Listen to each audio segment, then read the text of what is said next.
얼마 전에 세상을 떠난 영국의 지성자요 설교가였던 존 스토트라는 사람이 있습니다. 이분이 하용조 목사님에게 영적으로 가장 영향을 많이 끼치신 어른입니다. IBF라는 그 출판에서 난 제자도라는 책이 있습니다. 그 책에 보면은 현대인들에게 경계할 4가지의 적이 있다고 말했습니다. 예수를 믿는 사람들에게 4가지의 경고할 적이 있다고 했습니다. 바로 첫째는 다원주의입니다. 여러분, 다원주의가 무엇입니까? 현대인들에게 그러니까 이것도 이 길을 가는데 이 길도 되고 저 길도 가고 모든 게 된다는 거예요. 어떻게 보면 기독교 신앙과는 정반대되는 얘기입니다. 우리 기독교는 유일신의 믿음을 갖습니다. 사도행전 4장 12절에 천하 우리에게 구원을 줄 다른 이름이 없습니다. 그런데 세상 사람들이 좋다고 사람들 비유 맞추면서 이 종교도 좋고 저것도 좋고 저 길도 있고 이 길도 있고, 이게 다원주의입니다. 문제가 됩니다. 이거를 주의하라고 합니다. 두 번째는 물질주의입니다. 여러분, 얼마 전에 부부간에 약 사다 주는 것도 조심해야겠어요. 아내가요 남편이요 약 사다 준 독약 갖다 먹여서 주셨대요. 보험금 달라고. 그래서 나는 우리 아내가 사다 주는 약 절대 안 먹습니다. 조심하세요, 여러분들요. 아내가 약 사다 주면은 의심하세요, 여러분들요. 오, 세상에 믿을 게 있어야죠. 진짜요. 우습게입니다. 보험금 달라고 그런 짓 하는 사람, 이 물질을 숭상하는 만모니즘의 사상, 이 경계해야 돼요. 돈의 노예가 되면 안 돼요. 세 번째는 윤리적 상대주의입니다. 이걸 우리는 상황윤리라고 그러는데 말은 그럴듯해요. 상황에 따라 변한다는 거예요. 그런데 여러분, 우리가 믿음 생활하는 것은, 오늘 교회 와서 여러분 말씀을 듣는 것은 영적인 원리를 배우는 거예요. 육적인 잣대 가지고 영적인 것을 잴 수 있을까요? 안 돼요. 육적인 판단과 경험 가지고 영적인 세계를 잴 수 있어요? 이 잘못된 거예요. 상황윤리라는 것을 가지고 이것도 저것도 다 된다는 거예요. 진리가 흔들리면 안 된다는 거예요. 성경은 말합니다. 너희가 내 말에 거하면 참내 제자가 되고 진리를 알지니 진리가 너희를 자유케 한다고 했어요.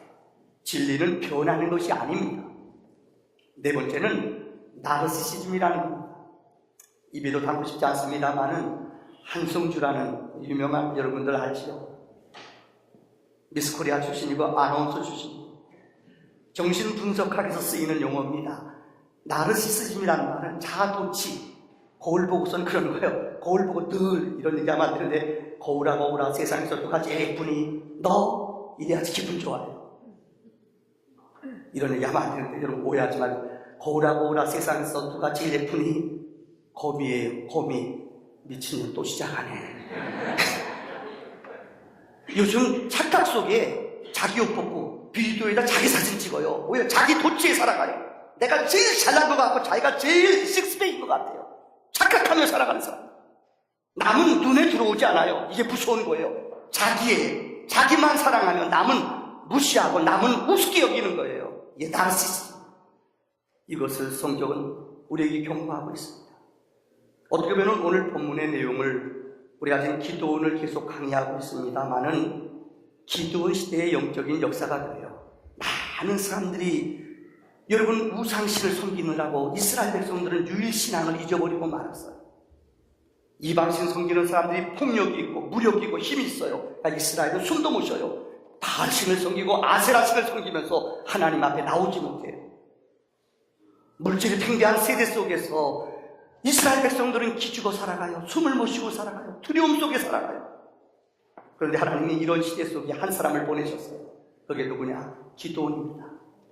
기도의 대가라고 불려주는 이엔 바운주라는 사람이 쓴 책 가운데, 기도에 대한 책, 기도의 대사, 기도의 필독 가운데 하나가 이엔 바운주의 기도라는 책이에요. 거기 이런 말이 나와요. 사람은 방법을 찾지만은 하나님은 기도의 사람을 찾아 일하신다. 사람은 방법과 수단을 찾기 위해서 애를 쓰며 살아가요. 그런데 하나님은 사람을 찾으시는데, 어떤 사람이요? 하나님은 역사 속에 기도하는 사람을 통해서 하나님의 일을 이루신다는 거예요. 하나님은 사람을 통해 일하는 거예요. 어느 경제 잡지에 봤더니 경영을 잘하는 기업가들, 투자를 잘하는 사람들이 공통점이 있대요. 환경이나 조건을 안 보는데요. 누구를 보느냐? 이 사람이 믿을 만한 사람이다, 신뢰 있는 사람이다. 사람을 보고 투자하면 꼭 실패하지 않는다. 맞습니다. 사람이 중요한 거예요. 사람을 잘못 만나면 불행이 있고, 사람을 잘못 쓰면 그 공동체는 와야 되고 맙니다. 우리가 지금 기도원을 계속 강의하고 있습니다만은, 기도원에게 하나님의 능력을 보여줬어요. 지난주 설교한 거 기억하세요? 사사기 6장 24절에 이 기도원이 두렵고 떨렸어요. 그에게 하나님 표징을 보여줬어요. 바위 위에다가 고기를 갖고 와라, 무기병을 갖고 와라. 거기다 갖다 놨어요. 국을 갖다 쏟아라. 국을 쏟았어요. 하나님께서 사자를 보내서 지팡이를 대니 어떻게 했어요? 바위 위에서 불이 나서 음식을 태워버렸다고 했어요. 그래서 그곳에서 하나님의 임재를 체험하고, 그는 여호와 샬롬, 마음속에 샬롬이, 하나님이 살아계심을 그는 체험했다는 거예요. 이것까지도 부족해요. 우리가 읽지 않았습니다만, 여러분 이 사사기 6장에 나오는 23절부터 나오는 쭉 말씀해 보면은, 그 당시에 이 기돈이라는 사사의 아버지는요, 요시아라는 사람이었는데 이방신을 섬긴, 요아스라는 사람이었는데 이방신을 섬기는 아세라를, 바알신을 섬기는 제사장이었어요. 그런데 하나님께서 기돈에게 찾아와서 말씀해요. 기돈아, 너희 아버지가 우상을 섬기며 돈을 벌며 살아가는데 그 우상을 태워버려라. 하나님 명령이에요. 그래서 그는 밤에 몰래 일어나 10명의 동료 종들을 데리고 가서 바알 신당을 완전히 부숴버리고, 아세라 신당을 완전히 태워버리고, 그 다음에 하나님의 단을 보고 쌌어요. 난리가 났습니다. 미디안 사람들이 섬겼던 그들의 신을, 그들의 신당을 완전히 박살내버린 거예요. 여러분, 오블이라는 마을, 오블이 햄플이라는 얘기는 오블이라는 마을의 이름이에요. 성경에 나오는 단어예요. 오블이라는 작은 마을에 살고 있던 기드온, 온 동네 사람들이 누가 있는지 금세 찾아냈어요. 알고 봤더니 누구예요? 그 당시에 이방인 바알 제사장의 아들 요아스의 아들이 이런 일을 했다는 거예요. 사람들이 그를 데려다 죽이러 갑니다. 이때 우상을 섬겼던 이 요아스가 자기 아들, 세상에 자기 자식한테는 장사가 없거든요. 우상을 숭배했던 요아스가 그들에게 뭐라고 말하는 줄 알아요? 야, 만약에 바알신이 살아있다면, 우리 아들이 저런 일을 했다면 바알신이 가만히 있지 않을, 노를 바랄 것인데 하면 가만히 있어봐라. 노를 바라나 안 바라나. 며칠 지났더니요, 노를 바라긴 거예요. 죽은 신은 하나도 움직이지 않아요. 성경에 보면은 요아스의 마음속에 믿음도 생겼고, 이 놀라운 일을 통해서 그의 이름을, 성경에 기드온의 이름을 바꿔줬는데 뭐라고 하냐? 여룻바알이라고 했어요. 한번 따라합시다. 바알과 싸웠다.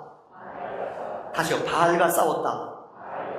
그들이 이제까지 섬겼던 그 신과 싸워서 이겼다는 거예요. 이 기드온에게는 이런 여호와 샬롬, 여룻바알이라는 능력과 이름과 표징을 많이 받은 사람입니다. 이제 네가 하나님의 부름을 받아 소명을 감당합니다. 첫째, 오늘 소명을 받은 그 기도원이 첫째 한 것이 무엇이냐? 따라합시다. 하나님의 영이 임했다. 오늘 34절에 보면은 하나님의 사람에게는 하나님의 영, 하늘로부터 임하는 성령이 임해야 됩니다. 여기 본문의 말씀 34절에 보니까는 하나님의 영이 기드온에게 강림하셨다라고 기록됐는데, 이 강림이라는 말의 원어의 뜻을 보면은 그 옷을 입힌다는 것이에요. 성령이 옷을 입었다는 말이에요. 이 강림이라는 단어가 성경에 3번 나옵니다. 하나는 오늘 사사기 6장 34절에 성령이 임했다는 건 성령으로 옷을 입었다는 거예요. 두 번째는 여러분 역대상 12장 18절에 나오는데, 다윗이 자기의 군대 장관 아마세를 임명하는데 하나님이 그에게 기름 부어 그를 군대 장관으로 임명하는 순간에 그가 성령의 감싸임을 받았다고 해서 똑같은 단어입니다. 이 하나님의 군대 장관 아마사에게 성령이 그를 감싸줬다고 표현하고 있어요. 또 한 번은 감싸줬다는 말이 나오는데, 역대하 24장 20절에 여호와의 영이 제사장 여호야다의 아들 스가랴를 감동시켰다. 앞서 말씀드린 성령이 감동했다, 성령이 감쌌다, 성령이 감동했다는 말의 원어의 뜻은 한마디로 표현하면 성령이 나를 에워싸고 성령의 능력이 내 안에 넘쳐나고, 요즘 말로 말하면 성령이 충만한 사람으로 변했다는 거예요. 오늘 우리 시대는 많은 사람들이 성령의 감싸임과 성령의 푸근함, 성령의 임재를 못 느끼며 살아갑니다. 오늘 기도하는 성경은 말합니다. 성령의 옷을 입고 성령의 감싸인 은혜를 맛봤다는 거예요. 미국의 유명한 부흥사인 D.L. 무디가 이 성령의 충만이라는 말을 그 유명한 설교에서, 성령 충만이라는 설교에서 이렇게 표현됐습니다. 그분이 집회를 하면서 이랬습니다. 여러분, 한 컵을 들고, 여러분 이 컵에 어떻게 하면 공기를 다시 말하면 넣을 수 있을까요? 많은 사람들이 쳐다봐요. 성령들을 향해서 말합니다. 이 잔에 공기가 들어가는데 이 공기를 어떻게 하면 없앨 수 있을까요? 많은 사람들이 대답합니다. 거기다가 이 물을 쏟아내고, 아니면 거기다 입으로 불어넣죠. 안 되죠. 여기 있는 잔에 있는 공기를 어떻게 하면 빼낼 수 있을까? 많은 사람들이 질문 던져요. 아무도 대답을 못해요. 정답이 없어요. 그가 말합니다. 어떤 사람은 펌프를 갖다 넣고선 거기 있는 산소를 빼내죠. 그러면 컵이 깨지거나 위험하죠. 그는 말해요. 주전자를 들고선 그 컵에다가 물을 탁 붓니다. 여러분, 여기에 물이 가득하였기 때문에 이 안에 있는 공기는 모두 다 빠져나갔습니다. 바로 성령 충만이라는 것은 이겁니다. 우리 안에 있는 찌꺼기, 더럽고 악한 생각들, 이걸 자꾸만 쫓아내려고 애쓰고 수고하고 노력하면 노력할수록 거기에 더 억압이 돼요. 유혹받을 때, 마음에 분이 일어날 때 자꾸만 이것을 없애려고 내가 애쓰고 의지적으로 결단하면은 이것이 더 나를 억압하고 나를 조여온다는 것을 알아야 됩니다. 어떻게 해야 됩니까? 물을 갖다 부면은 이 안에 있는 여러분 공기가 다 빠져나가고 물로 가득 차요. 이 물이 무엇이냐? 성령이라는 거예요. 성령의 은혜를 내 그릇 안에 가득가득 채우고 성령의 능력을 가득가득 채우면 내가 자꾸만 죄를 잃어버리지 않으려고 해도, 죄와 싸우지 않으려고 해도 이 안에 성령의 능력이 자꾸만 채워지면은 더럽고 악한 찌꺼기들이 우리 안에서 제해진다는 거예요. 얼마 전에도 설교 시간에 말씀드렸죠. 영적인 은혜 안에 살아간다는 것은 악한 습관들, 나쁜 것을 버리려고 자꾸만 몸부림치는 것보다 더 중요한 게 뭐냐? 거룩한 일, 성령의 일, 하나님의 일에 관심을 갖고 자꾸만 그분과 교제하다 보면은 성령의 은혜 안에 지배함을 받는다는 것입니다. 맞습니다. 성령의 충만함은 우리 안에 물을 부는 것처럼 하나님과 가까이 교제하며 하나님의 영적인 말씀과 은혜 앞에 늘 우리가 찾아 나올 때에 우리의 영혼이 거룩한 은혜 안에 채움받는 줄을 믿습니다. 우리 친구 가운데 워낙 그 집안은 우상을 많이 섬기는 집안이에요. 얼마나 우상을 많이 섬기는지, 또 제사를 많이 드는, 1년이면 한 6개월 동안은 매달마다 제사가 있어요. 몇 대 손까지 제사 드리는 집 있잖아요. 근데 이 청년이, 내 친구가 예수를 혼자 믿었어요. 고등학교 때 주님을 영접했어요. 이것은 아니다. 우상 섬기는 건 아니다. 이 아이가 고등학교 3학년 때 커밍아웃. 얘는 장손, 이 친구 뭡니까요? 정손이에요. 근데 제사하는데 이 아이가 그 집을 친척들 다 와서 절하는데 이 아이가 고등학교 3학년 때 절하지 않았어요. 너무나 난리가 났어요. 왜 그러냐? 예수 믿는다는 거예요. 고등학교 3학년 때 여러분 안 믿는 집에서 그렇게 결단한다는 게 쉽지 않아요. 그래서 아버지가요, 이 아이 종손해서요, 이 아이 내보내라고. 얘가 고등학교 졸업하고 진짜 집에서 쫓겨났어요. 근데 얘네 아버지가 쌀가게를 했어요. 근데 우연인지 정말 현실인지 쌀가게가 거짓말같이 3개월 동안 너무너무 안 되더래요. 안 돼도 너무 안 되는 거 있잖아요. 요새 그런 거 안 돼도 너무 안 되는 거 있잖아요, 여러분. 잘 모르시나 보죠, 여러분들. 너무너무 안 되니까 아버지가 도저히 안 되니까 어떻게 그러냐. 점쟁이한테 찾아갔대요. 점쟁이가 부적을 써주더래요. 부적 쌌대요. 그래도 안 되더래요. 안 돼도 너무 안 되더래요. 도저히 안 되겠다. 또 점쟁이한테 부적 쓴 사람한테 또 찾아가. 비싸게 또 이분이 하는 말이 부적 가지고 안 되더라. 얼마 전에 우리 교인이 신방하다 보니까 그런 얘기 하대요. TV에 그런 게 나왔다면서 부적에 중독된 사람 무슨 일 있으면 아프거나 조금 어려운 일 있으면 무조건 부적 쓰는 사람한테 가요. 얼마나 많이 썼는지 이번에 또 안 된다고 찾아갔더니 그분이 그러더래요. 귀신도 뭘 알아봐요. 당신은 딴 신을 믿어야 되겠더라. 그래서 그 사람 예수 믿어요. 점쟁이가 부적 쓰는 사람이 전도해 주더라고요. 근데 이 사람 진짜 그랬대요. 하더니 얘기를 쫙 다 듣더니 이 부적 쓴 사람이 그러더래요. 진짜 당신이 아들이 믿는 신이 더 센 것 같으니까는 당신의 집이 살아나려면 이걸 하라. 뭐요? 그 아들을 빨리 데려오라고. 그리고 그 아들이 믿는 종교를 믿으라고.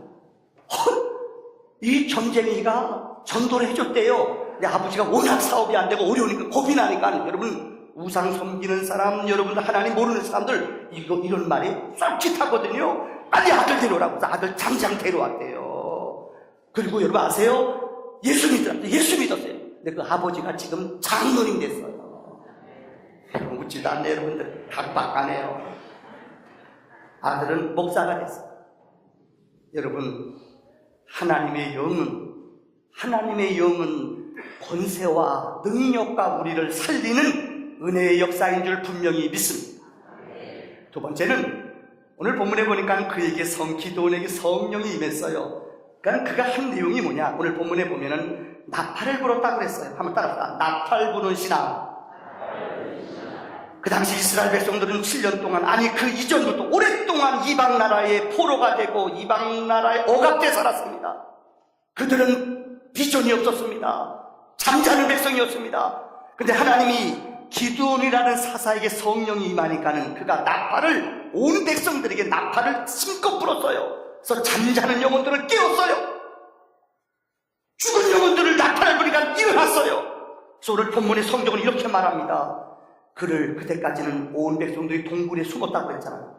미디안 사람들이 얼마나 강팍하게 그들을 괴롭혔는지 그들이 무서워서 동굴에 가 숨어 살았어요. 어느 누구도 그들에게 항거하거나 덤빌 생각을 아무도 못했어요.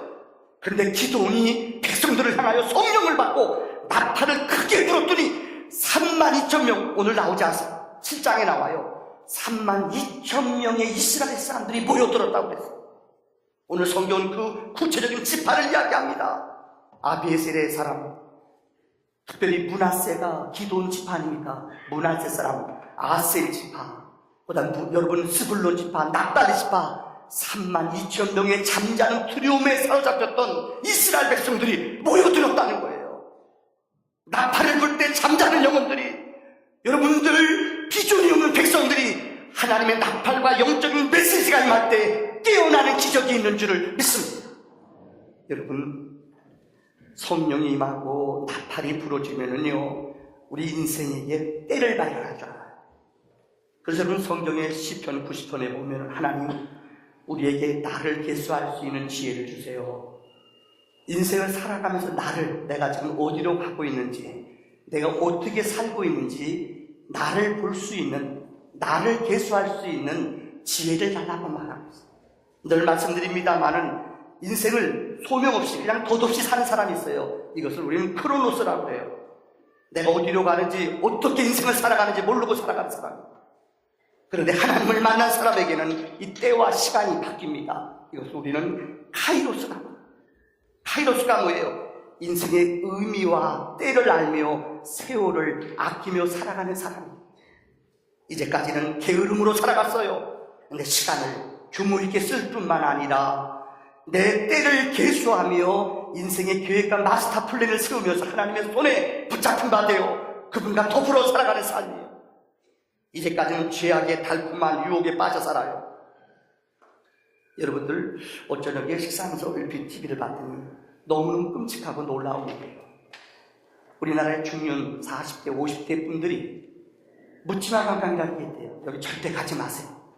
내가 가르쳐주니까 또 가더라. 그것도 뭐냐, 젊은 남녀들이 그 차 타고 버스 타고 기차 타고 젊은 사람이 아니죠. 50대 60대 어른들이 모여가지고 무조건 묻지마 차 타고 간대요. 가서 뭐 하느냐, 여러분 아실 거예요. 끔찍한 일. 어른으로서는 행할 수 없는, 사람으로서는 행할 수 없는 죄악들을, 악한 일들을 이 죄악의 달콤한 곳에 빠져서 인터뷰하는데 그래요. 거기 한번 중독되거나 한번 거기 가면은 가고 싶은 몸부림을 친대요, 사람이. 죄악에 살아가는 사람, 영적인 깨어있지 않은 사람은 내 세월을 허송할 뿐만 아니라 내 육체를 여러분들 죄악과 어둠 속의 육체의 계약대로 달콤한 곳에 빠져서 빠져나오지 못해요. 아무리 내가 나오고 싶어도 나오지 못해요. 이게 영적으로 죽어가는 인생의 사람입니다. 성경은 우리에게 두 무리의 사람을 보여주고 있습니다. 하나는 신념의 사람이고 하나는 신앙의 사람. 한번 따라합시다. 신념의 사람, 신앙의 사람. 여러분, 신념의 사람은 누굽니까? 내 능력과 내 힘과 내 권세, 내 의를 믿고 살아가는 사람이에요. 어떻게 보면 세상 사람들이 볼 때는 멋있어요. 자기 주장도 강해요. 자기 의, 자기 머리, 자기 힘 믿어요.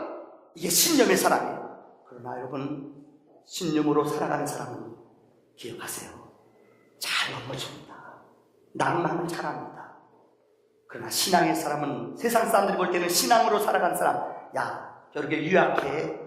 뭘 누굴 믿어? 절대자를 믿어? 하나님을 믿어? 아이고, 내 힘을 믿지. 바보, 누굴 의지해?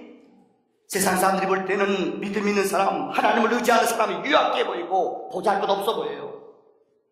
뭘 내 힘과 내 재주를 믿지? 무슨 세상을 믿어? 뭐 하나님을 믿어? 그건 아니에요. 신앙에는 유약해 보이고, 여러분들 우리가 볼 때는 세상사 흔들리는 것 같지만은 믿음과 영적인 꼴과 목표를 아는 신앙의 사람은 우리의 가는 길을 향하여 날마다 승리와 감격 속에 내재적인 은혜와 기쁨을 맛보며 살아갑니다. 오늘 본문의 기드온은 신념으로 내 의와 내 의지로 살아가는 사람이 아니에요. 전능자 하나님을 만나고 그분을 영적으로 체험하고 그분의 능력 앞에 내 자신을 맡기는 믿음과 권세의 사람인 줄을 믿습니다. 1907년에 우리 민족이 완전히 영적으로 어두운 속에 잠들 시대였습니다. 평양의 장대현 교회에서 여러분들 우리나라 잠자는 영혼을 깨우는 기적이 일어났습니다. 1월 2일부터 1월 15일까지 정확히 그때는 부흥회를 2주간 했어요. 상상할 수 있어요? 부흥회를 2주간을 했대요. 그런데 끝나기 전날 밤 1월 14일날 저녁에 하나님이 우리 한국교회를 영혼을 깨우는 기적이 일어났어요. 그게 뭡니까? 길선주라는 그 교회 장로님이 계셨는데 15일날 내일 아침이 끝나요. 근데 14일날 마지막 저녁 집회를 하는데 성령께서 그곳에 모인 사람들 한 1300명 정도가 모였대요. 여러분, 이전에 지금 또 100몇십 년 전에 1000명이 모였다는 건 이건 대단한 거예요. 그런데 성령이 역사하는데 그 교회 장로였던 길선주 장로님이 뻘떡 일어나는 거예요. 그래 이분이 뚜벅뚜벅 강대상에 나오더니 이렇게 고백을 했어요. 나는 내 친한 친구가 세상을 떠나면서 그가 나에게 유언으로 자기 아내한테 물려주라고 상속을 한 돈이 있는데 내가 그 가운데 뭐 하다 보니까 100불을 내가 썼다. 지금 돈은 100불 정도 돼요. 내가 썼는데 그래서 그냥 눈 감고 지나가는데 성령이 내 마음을 때립니다. 나는 죄인입니다. 이 장로님이 그 돈 친구 부인에게 주지 않은 것을 철저하게 회개했어요. 그런데 여러분, 설교 끝나고 나서 이 길선주 장로님이 회개했더니 그 다음 사람은 어디서 손을 뿔쩍 들더니 그 역사책에 보면 12명이 한 사람 나와서 또 죄를 회개하더래요. 너무나 끔찍한 죄를 토해내더래요. 12명까지 나왔는데 13번째 손들라고 그랬더니 한꺼번에 우르르 10명이 나오더래요. 너무나 많은 사람들이 뛰쳐나오니까는 여러분, 그 공동체를 한 명 한 명씩 12번까지 나오다 13번째부터는 여러 사람들이 나와요. 그때부터 우리나라에 통성기도가 생겨요. 이 사람을 위해서 회개하고 울면서 엎드려 통곡하는 그들에게 기도해주고 같이 내려올 통성기도가 그때 생겨요. 새벽 3시가 되는데도 그 공동체 안에 모든 사람들이 죄를 회개할 것을 가지고 줄을 서 있는 거예요. 회개하겠다고요. 감당이 안 돼요. 그래서 그 강사님이 그랬대요. 여러분, 오늘은 새벽 3시까지 끝합니다. 내일 아침에 오십시다. 그래서 그다음 1월 15일 날 사람들이 새벽 6시가 되는데 1300명이 그대로 다 모였대요.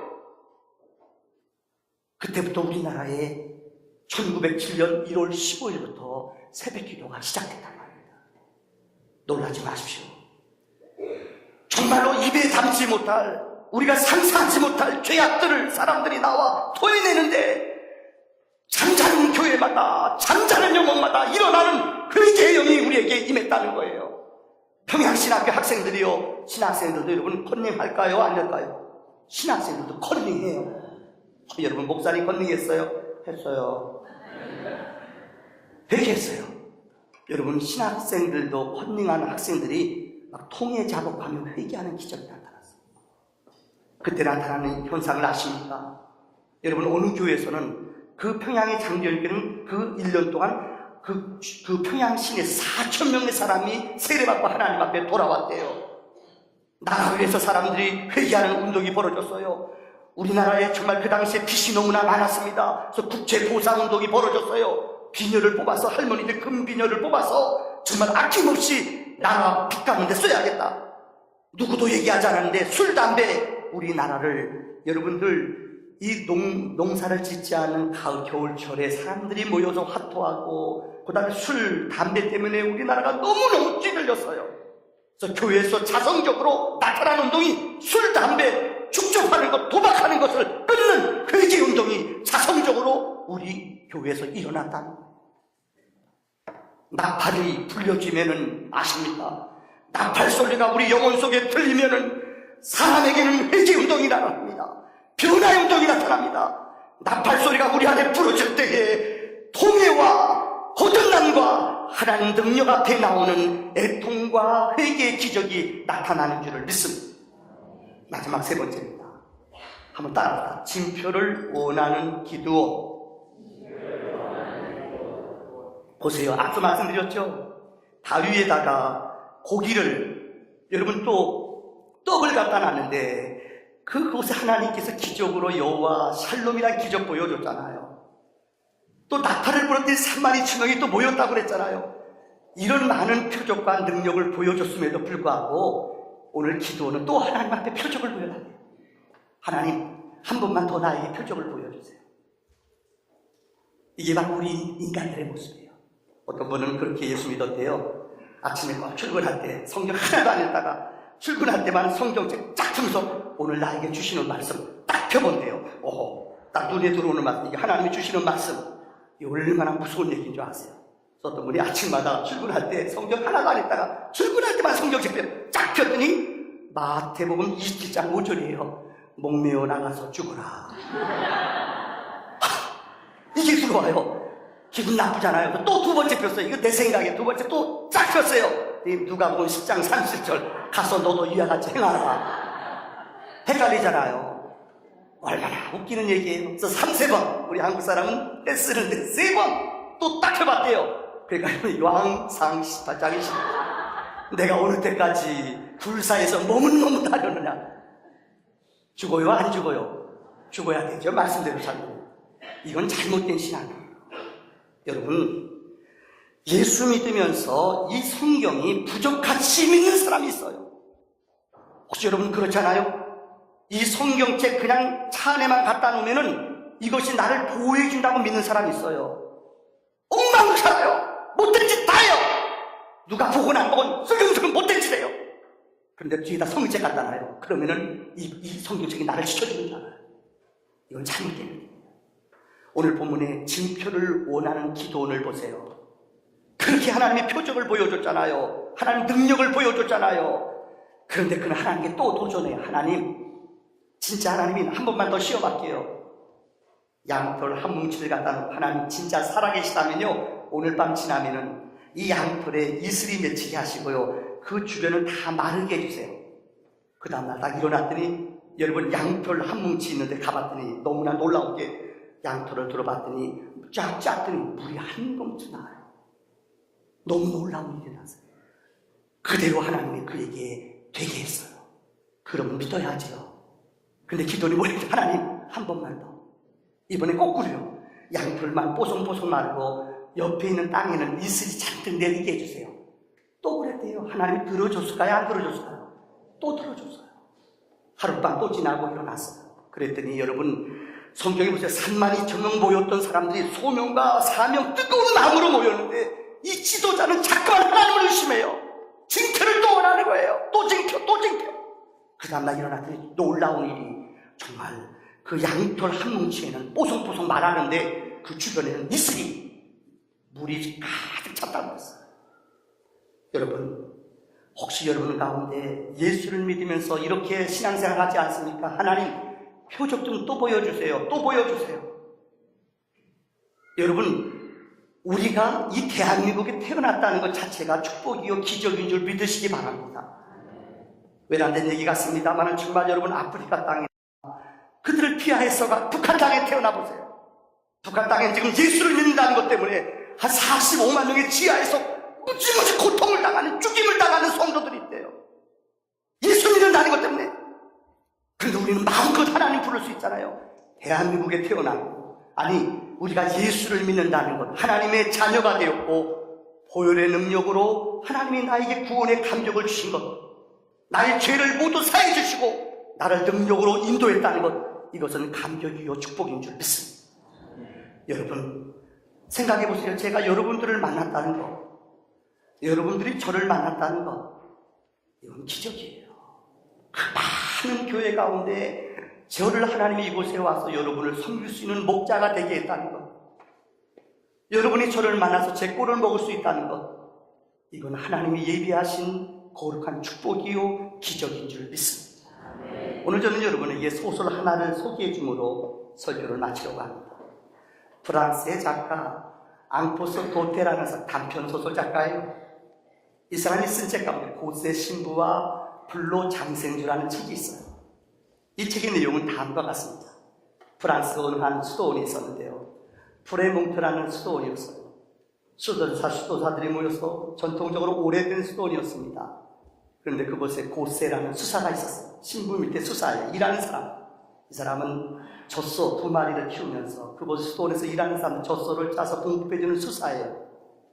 근데 너무너무 경제적으로 어렵고 사회적으로 어렵고 영적으로 혼돈해서 이 수도원이 완전히 종탑이 깨져서도 종탑을 가를 돈이 없어요. 유리창이 깨지고 건물이 무너져도 보수할 돈, 재정적으로 너무너무 어려워요. 회복할 수가 없어요.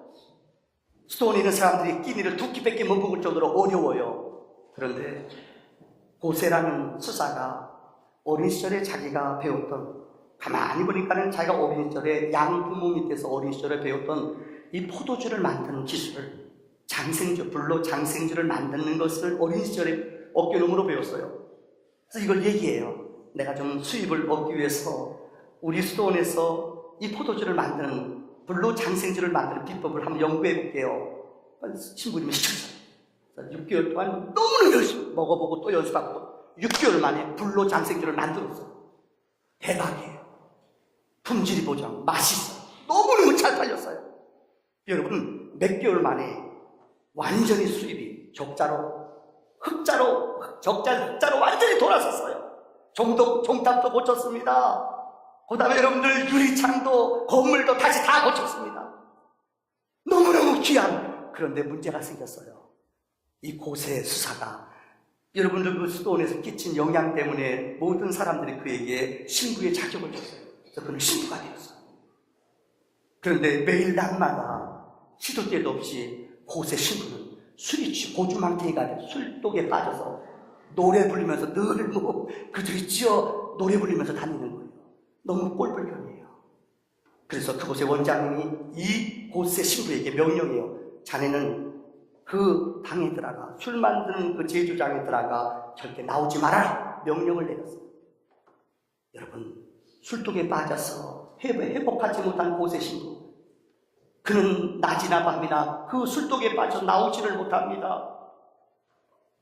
그는 수도원의 원장님께 간청을 합니다.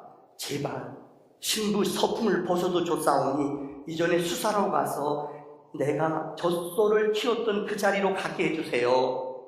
근데 허락지 않아요. 자네는 그곳에 가서 우리를 위해서 포도주를 만들게. 그 책 마지막 절에 이런 내용이 기록되어 있습니다. 모든 신부들은 미사 시간마다 고세 신부를 위해 축복 기도를 해줍니다. 그러나 고세 신부는 주저장에서 영혼과 육체는 서서히 죽어갑니다. 여러분, 혹 우리는 예수를 믿는다고 얘기하면서 남을 축복을 빌어주는 한 우리의 축복이 빌어주는 것이 그분의 영혼을 죽이는 것은 아닙니까? 여러분의 영혼의 현주소는 지금 어디에 있습니까? 누구에게 속해 있습니까? 여러분의 영혼은 지금 혹시 죽어가지 않습니다. 내 영혼의 현주소는 생명력이 있고 하나님의 은혜와 능력 안에 붙잡힌 바 되어 살아갑니까? 오늘 하나님은 여러분에게 말씀하십니다. 기도내게 임하신 하나님의 영이 오늘 우리에게 생명과 능력으로 임하여 주기를 주의 이름으로 축원합니다.